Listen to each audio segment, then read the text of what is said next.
25. Aves grandes são más. Correm com pernas farpadas. Eu morro e dói. Concertos em estádio não eram novidade para mim. Na antiguidade, fiz vários shows com ingressos esgotados no anfiteatro de Éfeso. Jovens enlouquecidas julgavam suas estrofiais para mim. Rapazes desmaiavam aos montes. Em 1965, cantei com os Beatles no Shea Stadium, apesar de Poulter se recusado a aumentar o volume do meu microfone. Mal dá para ouvir minha voz em Everybody Tries to Be My Baby. No entanto, nenhuma das minhas experiências anteriores havia me preparado para a arena do Imperador. Holofotes me cegaram quando saímos do corredor. A multidão gritou. Conforme minha visão foi voltando ao normal, notei que estávamos na linha de 50 metros de um estádio de futebol americano. O campo estava configurado de um jeito estranho. Ao redor da circunferência central havia uma pista de corrida com 3 raias. Na grama havia 12 postes de ferros aos quais estavam presas as correntes de vários animais. Em um, 6 avestruzes de combate andavam em círculos como animais em um carrossel assassino. Em outros, 3 leões rugiam para os holofotes. Em um terceiro, uma elefanta com expressão triste se balançava de um lado para o outro, sem dúvida infeliz por ter sido aparamentada com uma cota de malha farpada e um capacete de futebol americano enorme do Indianapolis Colts. Com relutância, ergui o olhar para as arquibancadas. No mar de assentos azuis, a única seção ocupada era a última à esquerda, mas a plateia estava extremamente entusiasmada. Germânicos batiam com as lanças nos escudos. Os semideuses do lar imperial de Cômodo berravam insultos, que não vou repetir, sobre minha pessoa divina. Sinocéfalos, a tribo de homens com cabeça de cachorro, uivavam e rasgavam as camisas do time da cidade. Blammiai batiam palmas educadamente, perplexos com o comportamento grosseiro dos outros. E, como era de se esperar, uma seção inteira da arquibancada estava ocupada por centauros selvagens. Sinceramente, não dava para fazer um evento esportivo ou um banho de sangue em lugar algum sem que eles comparecessem. Eles sopravam vuvuzelas, tocavam buzinas e empurravam uns aos outros, derramando cerveja e emporcalhando tudo. No centro da multidão brilhava o camarote do imperador, decorado com faixas roxas e douradas que faziam um contraste horrível com a decoração azul prateada dos Colts. De cada lado do trono vi uma mistura estranha de germânicos e mercenários homicidas com fuzis. Eu não entendia como mercenários conseguiam ver qualquer coisa em meio à névoa, mas eles deviam ter sido especialmente treinados para trabalhar em ambientes mágicos. Estavam imóveis e alertas, os dedos apoiados no gatilho à espera de uma única ordem de Cômodo para nos exterminar, e não haveria nada que pudéssemos fazer para impedi-los. O imperador se levantou. Usava uma túnica branca e roxa e uma coroa de louros dourada. Mas, debaixo da toga, tive o vislumbre de uma roupa de corrida marrom e dourada. Com a barba desgrenhada, Cômodo parecia mais um chefe gaulês do que um romano, embora nenhum gaulês tivesse dentes brancos tão perfeitos. Finalmente! A voz forte explodiu pelo estádio, amplificada pelos altos-falantes gigantescos pendurados acima do campo. Bem-vindo, Apolo! A plateia gritou e aplaudiu. Acima das arquibancadas, telões exibiram fogos de artifício digitais e piscaram com as palavras: Bem-vindo, Apolo. Das vigas do telhado de aço, sacos de confete explodiram, gerando uma tempestade de roxo e dourado que inundou o estádio. Ah, que ironia! Aquele era exatamente o tipo de recepção que eu desejaria. No entanto, eu só queria voltar para o corredor e desaparecer. Mas, é claro, a entrada por onde viemos já não existia mais. Fora substituída por uma parede de concreto.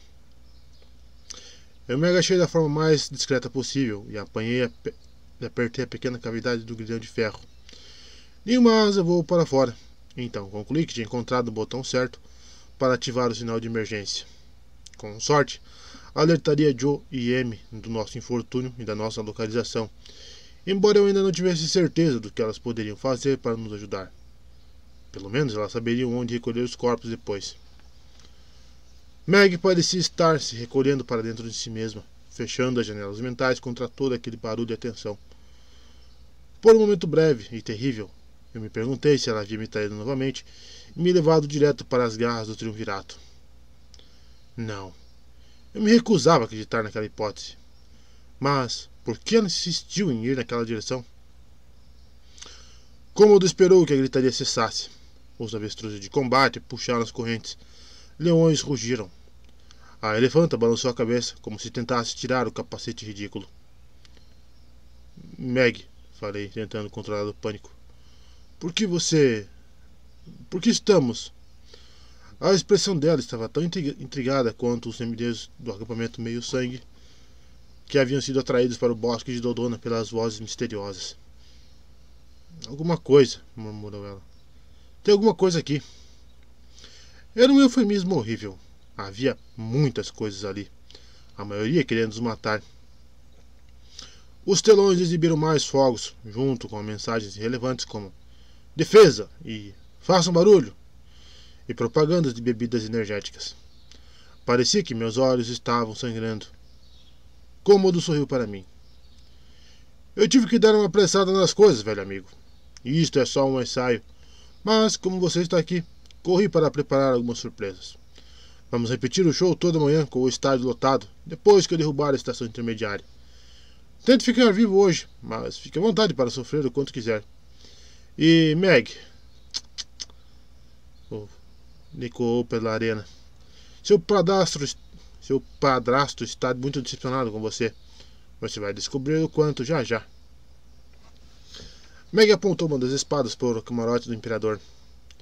Pensei que ela fosse fazer algum comentário intimidante como você é burro. Mas a espada pareceu ser a mensagem completa.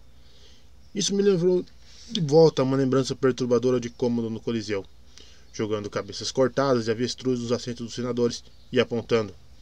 Vocês são os próximos. Mas Meg não tinha conhecimento disso. Tinha? O sorriso de Cômodo hesitou. Ele pegou uma folha de papel. Vamos ao show.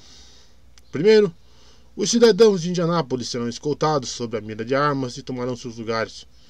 Vou dizer algumas palavras, agradecer por terem vindo e explicar que a cidade deles agora se chama Comodianápolis. A multidão gritou e bateu os pés. Uma única buzina soou. Cômodo conteve o entusiasmo da plateia. Em seguida, um exército de Blamiá irá para a cidade com garrafas de champanhe que serão devidamente usadas para batizar todos os prédios. Teremos faixas e mais faixas em minha homenagem em todas as ruas da cidade. Qualquer corpo que retirarmos da estação intermediária vai ser pendurado nas vigas lá em cima. Ele apontou para o teto. E a diversão vai começar. Ele jogou as anotações no ar. Não dá nem para explicar como estou empolgado com tudo isso, Apolo. Você entende ou não entende que tudo foi predestinado? O espírito de Trofônio foi bem específico. Minha garganta fez o barulho de uma vuvuzela. Você consultou o oráculo das sombras? Eu não sabia se minhas palavras chegariam tão longe, mas o imperador riu. Ah, claro, querido. Não pessoalmente, é óbvio. Tenho subordinados para fazer esse tipo de coisa. Mas Trofônio foi bem claro. Só quando eu destruir a estação intermediária e sacrificar sua vida nos jogos, poderei rebatizar esta cidade e governar o meio oeste para sempre como Deus Imperador. Holofotes gêmeos se fixaram em Cômodo. Ele arrancou a toga e revelou o traje de corrida de pelo do leão da Nemeia, a parte da frente e as mangas decoradas com emblemas de vários patrocinadores. A multidão fez "oh" e "ah", enquanto o imperador girava, exibindo a roupa. Gostou? Perguntou ele. Fiz muitas pesquisas sobre minha nova cidade. Meus dois colegas imperadores acham este lugar chato, mas vou provar que estão errados. Vou organizar o melhor campeonato Endicott 500 AA de gladiadores do mundo. Não gostei muito do nome, mas a multidão foi à loucura. Tudo pareceu acontecer ao mesmo tempo. Música country soava nos alto-falantes, possivelmente Blake Shelton, embora com a distorção e eco, nem meus ouvidos apurados soubessem com certeza. No outro lado da pista, uma parede se abriu. 3 carros de corrida de Fórmula 1, vermelho, amarelo e azul, rugiram no asfalto. Por todo o campo, As coleiras dos animais se soltaram das correntes. Nas arquibancadas, sentaram selvagens, jogavam frutas e tocavam suas vuvuzelas. De algum lugar atrás do camarote do imperador, canhões dispararam, arremessando 12 gladiadores em direção ao campo. Alguns caíram rolando graciosamente e se levantaram prontos para lutar. Outros se espatifaram na grama como bolinhas de cuspe armadas e não se mexeram mais. Os carros de corridas uniram pela pista e Meg e eu tivemos que correr até o campo para não sermos atropelados. Gladiadores e animais começaram a se engalfinhar em uma luta livre em que garras e destruição estavam liberadas. Tudo ao som contagiante da música country. E então, do nada, um saco enorme se abriu logo abaixo do maior dos telões, jogando centenas de bolas de basquete na linha dos 50 metros. Até para os patrões de cômodo, o espetáculo era completamente tosco e exagerado, mas eu duvidava que fosse ver tempo suficiente para escrever uma crítica ruim. A adrenalina disparou pelo meu organismo como uma corrente de 220 volts. Meg gritou e partiu para cima do avestruz mais próximo. Como eu não tinha nada melhor para fazer, fui atrás dela com o trono de minha limousine e 15 quilos de bugiganga sacudindo nas costas. Os 6 avestruzes foram com tudo para cima da gente. Isso pode não parecer tão apavorante quanto a serpente cartaginense, ou um colosso de bronze de Moá, mas avestruzes podem correr a quase 70 km por hora. Os dentes de metal batiam, os elmos de ponta afiadas balançavam de um lado para o outro, as pernas envoltas de arame farpado pisoteavam a grama. Uma floresta cor-de-rosa de árvores de Natal horrendas e assassinas. Prendi uma flecha no arco, mas, mesmo se me saísse tão bem quanto cômodo, era improvável que conseguisse decapitar as 6 aves antes de elas nos matarem. Não sabia nem se Meg, com suas espadas formidáveis, seria capaz de derrotá-las. Compus em silêncio um novo haikai da morte. Aves grandes são más, correm com pernas farpadas. Eu morro, e dói. Em minha defesa, não tive muito tempo para revisar. A única coisa que nos salvou? Bolas de basquete ex machina. Outro saco deve ter sido aberto acima de nós, ou talvez uma pequena quantidade de bolas tivesse ficado presa na rede. 20 ou 30 choveram ao nosso redor, obrigando os avestruzes a desviar e fugir. Uma ave menos afortunada pisou em uma bola e saiu voando, caindo de bico na grama. 2 de suas irmãs tropeçaram nela, criando uma pilha perigosa de penas, pernas e arame farpado. Vem! Meg gritou para mim.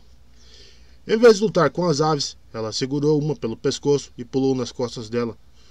Tudo isso, acredite se quiser, sem morrer. Ela saiu correndo, brandindo a espada para os monstros e gladiadores.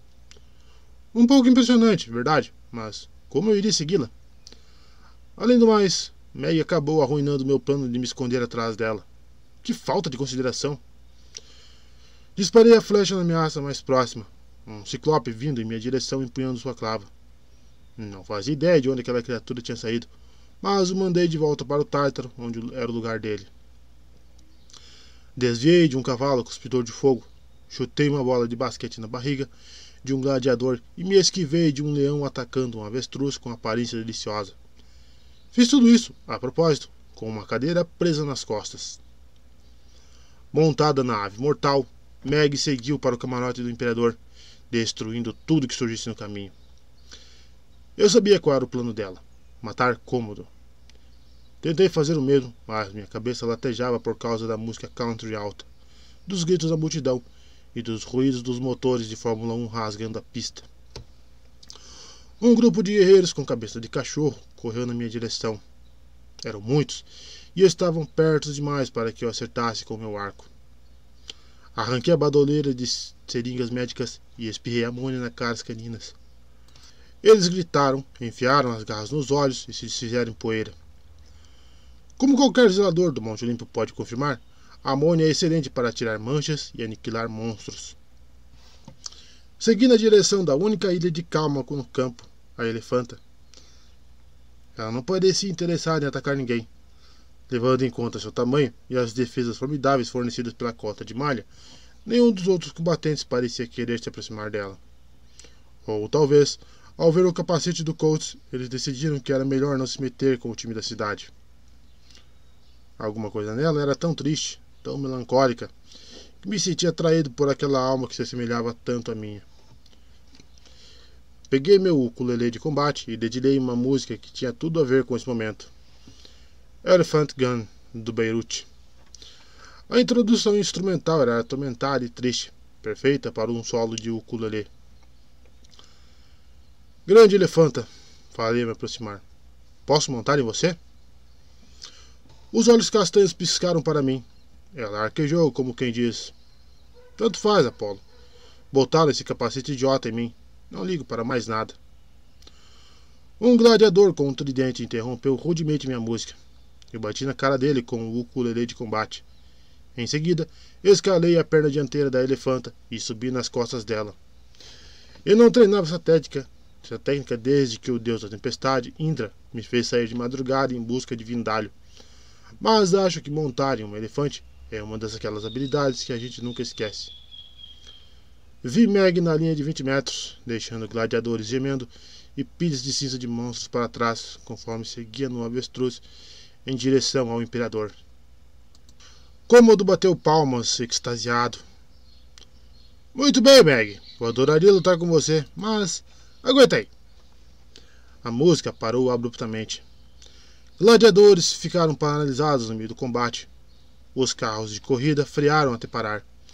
Até o avestruz de Meg ficou imóvel e olhou ao redor, se perguntando por que tudo estava tão silencioso de repente.